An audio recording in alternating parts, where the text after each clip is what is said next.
국토연구원 등 공공기관에서 문재인 정부의 부동산 정책 실패를 적나라하게 지적한 보고서를 냈습니다.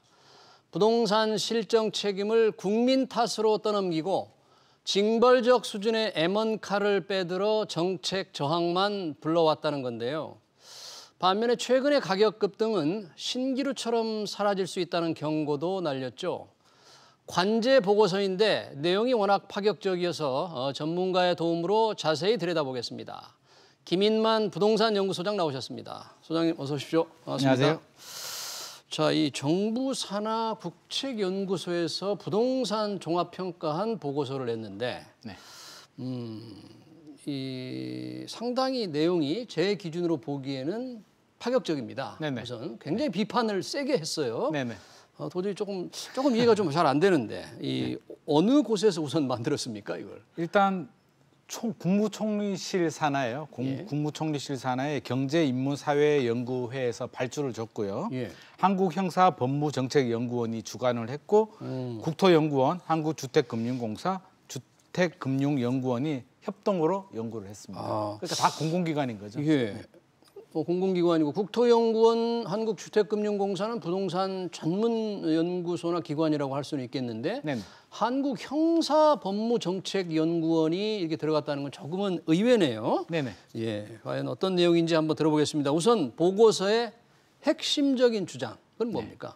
일단 크게 세 개 카테고리로 나눴습니다. 아무래도 연구기관이 세 군데다 보니까 제가 볼 때는 세 개로 나눈 것 같고요. 한 개는 주택 정책 및 부동산 산업 조세 정책에 대해서 하나 했고요. 그다음 금융 대출 규제에 대해서 하나 했고요. 세 번째는 형사 책임. 그러니까 뭐 시장 교란 행위에 대한 이런 형사 책임에 대해서 해서 크게 세 개 분류로 나눴는데 앞서 말씀하신 것처럼 첫 번째 부동산 정책, 조세 정책에 대해서 굉장히 강한 비판의 목소리를 냈습니다. 부동산 시장이 굉장히 변화무쌍하고 한데 그런 상황을 고려하지 않고 과거 정권에서 했던 패턴을 그대로 이어받아서 너무 표면적으로 단편적인 이런 정책 이념에 따라서 규제만 했다라고 작심하고 굉장히 강한 비판을 했다라는 저는 생각이 들고요. 규제만 했다. 네. 표현 자체가 정책 이념에 따라서 부동산 규제를 했다라는 이념이라는 표현을 쓴 게 저는 좀 굉장히 강하다는 생각이 들었고요. 그것뿐만 아닙니다. 공공의 역할이 부족했다라고 따끔하게 지적을 했습니다. 공공이 잘했어야 되는데 아마 LH를 두고 이야기한 것 같은데요.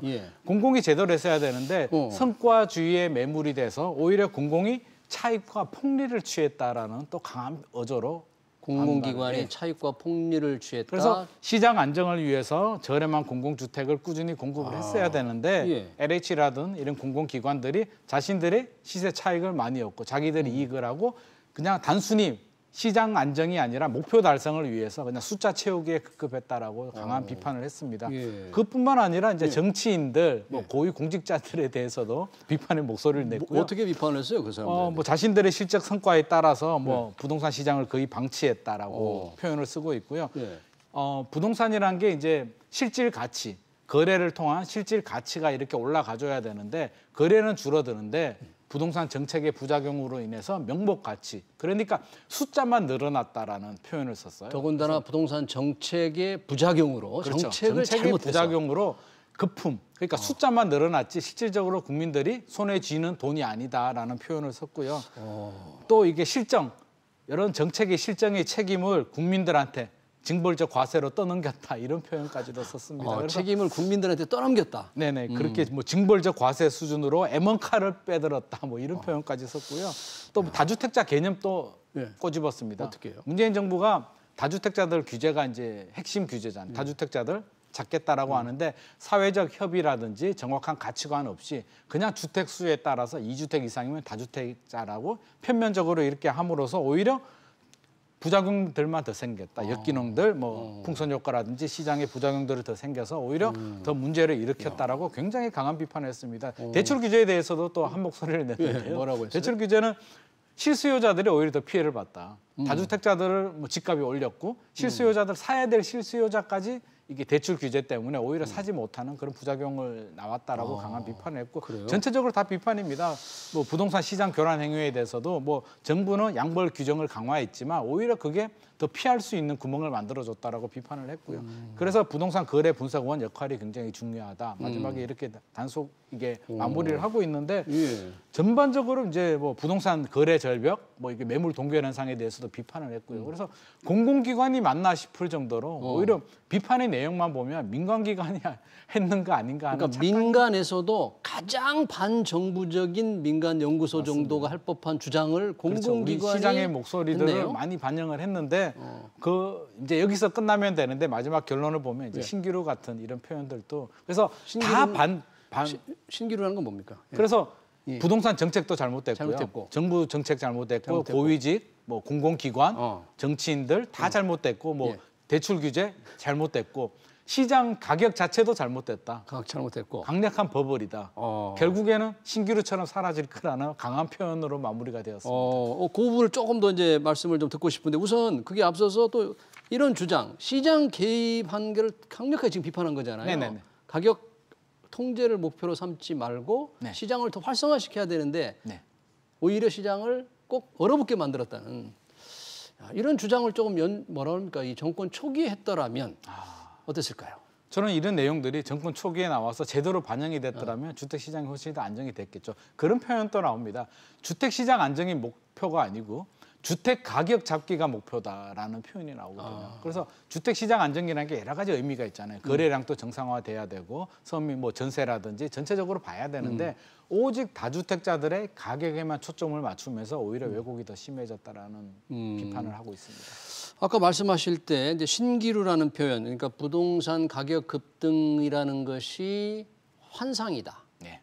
이 거품이다. 그런데 이 거품은 신기루처럼 사질 것 같다. 이런 표현이라는 거잖아요. 그 네네. 시장을 지금 그렇게 보는 건가요? 이 연구 결과는? 연구 결과 이제 결론 내용들이 있는데 네. 보고서가 굉장히 방대합니다. 네. 이게 뭐 700페이지가 넘는 거의 책 네. 2권 정도 분량인데 마지막 결론을 보면 네. 이제 앞부분에서는 이제 정책 비판 여러 가지 뭐 비판을 했더라면 마지막에는 이제 그 경고를 주게 되는데 예. 국민들 잘못은 아니지만 결국에는 버블이 생겼고 이걸 버블이라고 간주하는 거죠. 정상 가격이라면 정상적인 거래를 통해서 이렇게 계단식으로 가격이 올라가게 되면서 정상 가치가 형성이 돼야 되는데 이거는 정상 가치가 아니다. 거래량은 줄어들게 되고 이거 거래가 안 되는데 매물 동결 현상이나 매물 절벽 현상으로 인해서 불안한 수요자들이 한 개, 두 개 사면서 가격이 급등하게 되고 이거는 정상적인 실질적인 가치가 아니라 명목 가치. 그러니까 그냥 주택 가격 숫자만 올라갔다라고 보는 거예요. 이렇게 올라간 숫자는 언젠가는 정상화 과정을 거치게 된다. 라는 표현을 쓰고 있는데 어느 정도는 공감이 되면서도 그러면 말씀하신 대로 신기루처럼 사라진다 그랬잖아요. 그러니까 그 얘기는 뭐냐면 갑자기 집값이 꺾여서 큰 폭으로 떨어질 수 있다는 경고 아닙니까? 그럼 어떤 경우에 이렇게 될 거다 그런 근거는 있어요? 그 보고서에는? 뭐 그런 일단 가장 근본적인 근거는 예. 가격 자체가 잘못됐다는 거죠. 가격이 현재 잘못됐다. 가격 형성 과정 자체가 잘못됐기 때문에 이거는 정상적인 가치라고 볼 수 없다라고 이렇게 표현을 쓰고 있습니다. 그래서 정상 가치가 아니기 때문에 신기루처럼 사라질 수 있다. 이거는 그냥 뭐라 그럴까 허상? 뭐 이런 표현을 쓸 정도로 그냥 신기루 지금이 신기루기 때문에 신기루는 사라진다라는 사라진다? 뭐 그런 표현인데 뭐 금리가 뭐 그런 얘기도 했어요. 금리 그렇죠. 하나가 정상화되면 그렇다. 그렇죠. 금리 정상화되고 유동성 회수가 되고 되면 지금 이제 그런 여러 가지 부작용의 정책의 부작용, 저금리 유동성이라 이런 것 때문에 예. 신기루가 생긴 것이고 금리가 정상화되고 유동성 테이퍼링이 되면서 부동산 정책에 대한 이제 여러 가지 뭐 정책은 결국엔 또 효과도 나올 수 있잖아요. 나오게 예. 되고 입주 물량이 나오게 되면 신기루처럼 사라진다라고 했는데 사실 거품이 어느 정도 생긴 거는 맞거든요. 그래서 저도 반 정도는 공감한 부분이 있는데 신기루처럼 사라진다는 얘기는 그냥 절벽처럼 떨어진다는 얘기인데 그렇게 떨어지기는 현실적으로 쉽지 않고요. 우리 그러니까, 과거 사례를 보면 예. 뭐 IMF 경제 위기나 글로벌 금융 위기 같은 경우에 IMF 같은 경우는 2년 6개월에서 3년 정도 하락폭이 컸고요. 글로벌 예. 금융 위기는 한 6개월에서 1년 정도 갔는데 그런 대외적인 파도가 아니고 그냥 어떻게 됐든지 간에 신기루든 거래 절벽에 의해서 가격이 올라갔든지 간에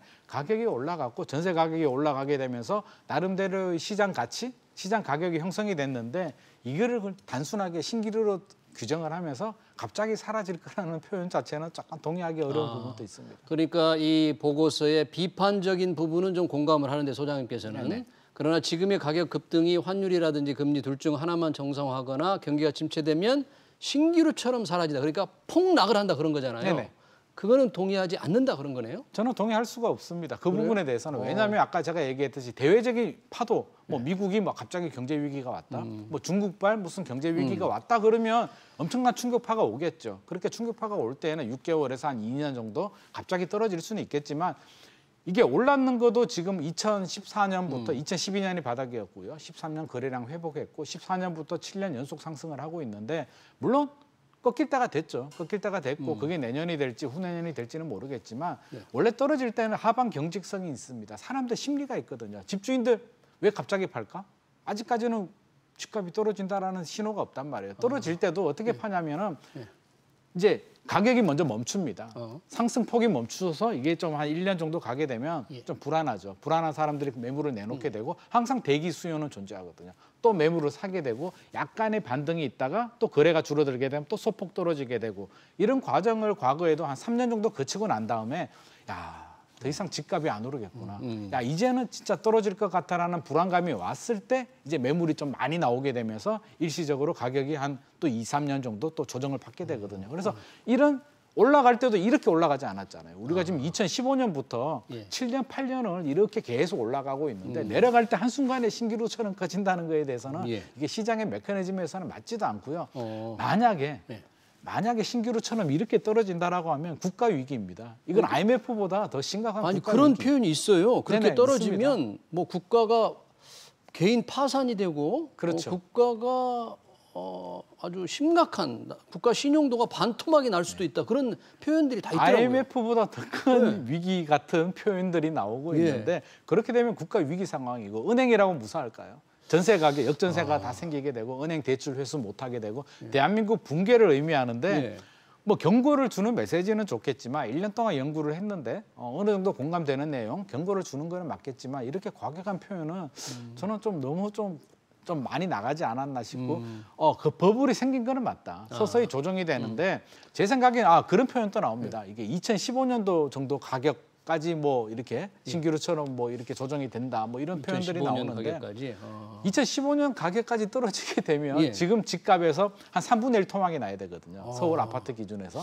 만약에 20억 하던 집이 지금 6억, 7억까지 떨어졌을 때 발생할 문제에 대해서는 상상하기도 힘든 국가 위기 상황이 발생할 수밖에 없고요. 그렇게 되면 정부도 다시 지금과는 다른 전면적인 규제를 풀게 되면서 또 다른 또 규제 활성화 대책들이 나올 수가 있기 때문에 그럴 가능성 자체도 낮고요. 또 버블 자체를 우리 화폐 가치 따른 인플레이션에 따른 화폐 가치 하락이 있거든요. 그래서 10억 원 정도가 10년이 지나면 인플레이션 3% 정도 봤을 때 7억 4천만 원 정도로 돈 가치가 떨어지기 때문에 그냥 실물 자산이 10년이 지나면 부동산 가격이 10억 하던 게 12억, 13억까지 올라가는 거는 또 정상이거든요. 그렇게 바라본다면 이렇게 너무 2015년 수준 이렇게 떨어지는 건 바람직하지 않고 제 생각에는 우리가 어느 정도 조정이 됐어야 되는데 코로나 팬데믹 때문에 다시 또 저금리가 갔잖아요. 그래서 한 2019년, 2020년 이후의 가격 상승분에 대해서는 어느 정도 일정 부분 좀 자산 거품이 좀 존재한다. 그 부분에 대해서는 좀 조정 가능성이 시차를 두고 발생하지 않을까. 저는 그렇게 생각합니다. 그러니까 신기루처럼 그동안 오른 가격이 환상이고 사라지는 게 아니라 조금 시차를 두고 점진적인 조정 가능성이 있다 이렇게 보시는 그렇죠. 거군요. 조정 가능성은 있겠지만 2014년, 15년 수준까지 돌아가기에는 너무나 위험한 발상이고요. 이게 대한민국 국가 경제 붕괴를 의미하기 때문에 그건 좀 바람직하지 않은 것 같습니다. 여튼 공공기관에서 이렇게 적나라하게 비판을 하고 특히 정부, 공공 부분을 모두 싸잡아서 이렇게 비판한 보고서 참 오랜만에 봤습니다. 네네. 저도 방대한 깜짝 분량, 놀랐습니다. 700페이지가 넘는 방대한 분량, 좀 많은 분들이 좀 읽어봤으면 해요. 한번 다운을 받아서 저는 정독을 한번 해볼 필요는 있을 것 같습니다. 알겠습니다. 이 공공기관의 부동산 실정 비판 보고서 얘기 잘 들었습니다. 지금까지 김인만 부동산 연구소장이었습니다. 고맙습니다.